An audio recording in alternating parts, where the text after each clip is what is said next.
Bible prophecy not only predicts that we have immortal souls that will live forever, but it also promises that we will have resurrected bodies. You not only get that in the New Testament, you get it in the Old Testament as well. Job was convinced, even though this body rots away to nothing, yet in my flesh I will see God. The prophet Daniel put it this way in Daniel the 12th chapter when he said, multitudes will sleep in the dust, will one day awake, some to everlasting life, and some to shame and everlasting contempt. In other words, what he was saying is all human beings one day will rise again to face the judgment of God. That's why the book of Hebrews tells us it is appointed unto men once to die, but after this, the judgment. If there is no eternal life, if people do not live forever, then all there is this human existence, and when it's over, it's over. That's the end of it. There is no heaven to gain. There is no hell to avoid.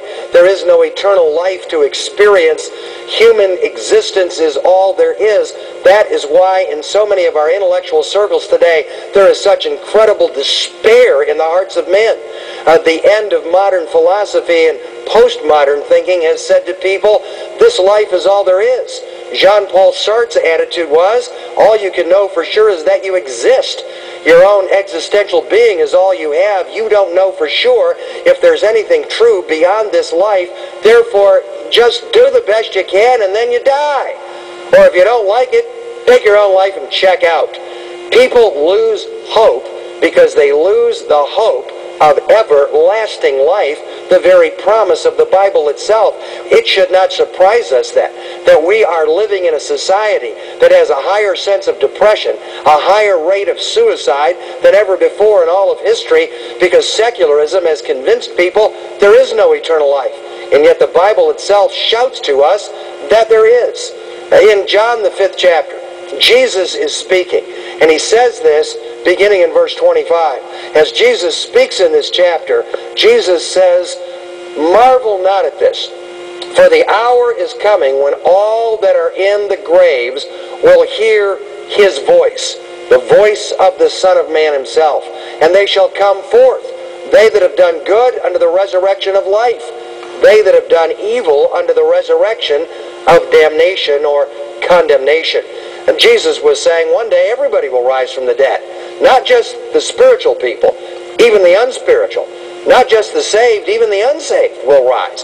Everybody will rise and have to face Christ either as Savior or as Judge. The promise of the resurrection of the physical body is part of the promise of the Christian gospel. Jesus died, was buried, and rose again.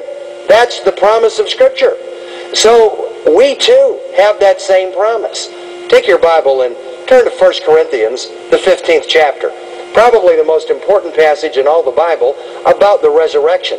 The entire chapter deals with that theme. And in verse 21, Paul, as he writes this passage, says this in 1 Corinthians 15:21. The Scripture says there that Christ has risen from the dead, and since by man, that is Adam, came death, so by man, a human being, Jesus Christ, came the resurrection of the dead. For as in Adam all die, even so in Christ shall all be made alive. All human beings? No. All that are genuinely saved and are born again. For Christ will come and will reign until he has put all enemies under his feet, and the last enemy that shall be destroyed is death.